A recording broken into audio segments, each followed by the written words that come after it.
내가 너희를 이 자리에 부르는 것은 강요도 아니고 이해관계의 이 산물도 아니고 권력도 아니고 너희와 내가 사랑과 믿음의 관계의 연합을 가지자 하는 부름이 기독교입니다.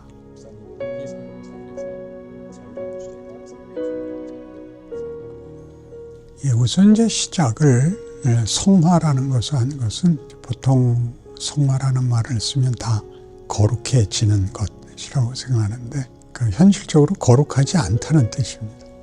거룩해져야 한다는 미완성의 과정을 가져야 된다라는 것으로 이제 시작을 했습니다. 내가 소원하는데 내가 가 있지 않더라고요. 소원하는 대로 되지 않고 믿음도 분명하고 각오도 충만한데 왜 안 되는가 하는 문제에서 하나님이 과정을 쓰신다 하는 것 때문에 이제 성화가 제일 처음 저한테 주제가 됐고 그걸 하다 보니까 믿음을 설명해야 됐었습니다. 믿음이라는 것은 결단이 아니고 상대를 알아가는 것만큼의 신뢰입니다. 그래서 믿음이 좋으려면 그 관계의 경험이 길고 깊어야 됩니다. 이 관계의 길고 깊음은 우리에게 때로는 실패와 자책 그리고 모호함 같은 것으로 겪어지고 하나님이 그런 걸 방치한 게 아니라 그 속에서 만든다는 것. 우리 잘 아는 모세가 부름을 받았을 때 하나님께 항변한 것이 그동안 뭐하고 계셨다가 이제 와서 이렇게 때늦게 부르십니까? 그래서 하나님이 나는 스스로 있는 자니라 라는 말은 나는 신이기를 중단한 적이 없다. 그런 뜻입니다. 그러니까 모세가 40년 미디안 광야 생활을 공백기라고 생각하고 있었지만 하나님은 그게 너 만든 거다. 그렇게 말하는 셈이죠. 그러니까 본인에게는 얼마나 당황스러웠겠습니까? 40년 전에 내가 각오를 하고 지켜들었을 때는 대꾸도 안 하시다가 이제 다 말라 죽게 된 80세에 이제 와서 뭘 하자는 겁니까? 라는 것은 우리 현실에 그대로 반복되고 있죠.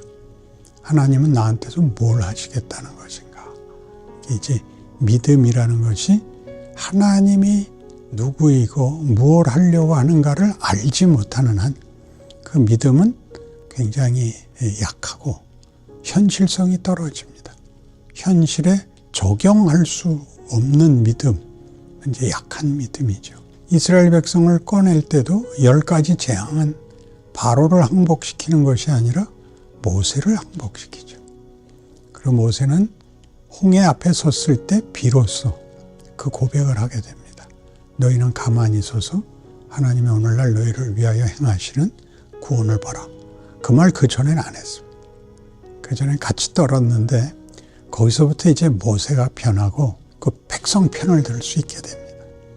왜냐하면 하나님이 이 백성을 구원하자는 것이고 거기에 부름받은 것이니까 자기가 이 백성들을 대신해서 영웅이 되는 것이 자기의 책임이 아니라는 걸 압니다. 금송아지 만들었을 때도 하나님 앞에 대신 빌고 가데스바네아 못 들어가겠다고 그랬을 때도 대신 빌고 그렇게 이제 믿음이라는 문제도 각오와 정성이라는 어떤 한 번의 선택이나 결심이 아니라 쌓여가는 것이다. 만들어져 가는 것이다. 왜냐하면 하나님 우리와 관계를 맺기 원한다. 그래서 교회를 허락하시죠. 교회는 그리스도의 몸이고 성도들의 교제의 장소입니다. 모범을 보이고 그것을 증거하는 것 전에 믿는 자들의 세상에서는 나눌 수 없는 신령함과 거룩함과 약속들에 대하여 서로가 서로에게 증거가 되고 함께하는 화음, 그 위로, 그래서 힘을 얻으라 요구하는 것이 교회입니다. 그런데 왜 이런 과정을 가지느냐, 이런 방법을 쓰시느냐 하는 데서 자유가 등장을 했죠. 자유란 하나님이 인간에게 선물한 최고의 선물입니다. 선택권, 선택의 자유, 선택의 권리를 주셔서 감히 하나님의 명령을 어기는 선택을 하는 것까지 받아들이십니다. 물론 경계한 대로 그걸 먹으면 죽는다 하는 것 같이 죽지만 죽는 건 버리기보다 하나님 아닌 것을 선택하면 결과가 무엇인가를 보여주는, 그래서 그것마저도 일을 합니다. 구약 전체가 실패로 끝나지 않습니까? 그 실패가 우리에게 우리가 소원하는 것, 우리가 기대하는 것이 최고점이거나 최선이 될 수 없다. 하나님만이 그걸 가지니까 내게 와라. 내게 순종해라. 나를 사랑해라. 내가 너희를 이 자리에 부르는 것은 강요도 아니고 이해관계의 산물도 아니고 권력도 아니고 너희와 내가 사랑과 믿음의 관계의 연합을 가지자 하는 부름이 기독교입니다. 놀랍죠. 그래서 예수의 중요성은 신학에서 배우듯이 신성과 인성을 다 가지고 계시는데 그게 무슨 말이냐면 거기는 하나님이시고 그래서 그가 인간이 되셔서 인간과 신이 한 존재 안에 들어있어서 분리될 수가 없다는 걸 보여주는 것입니다. 그러니까 예수가 메시아다, 예수가 구원자다 하는 얘기는 신이 인간에게 목적한 것을 신이 이루고야 만 것이죠.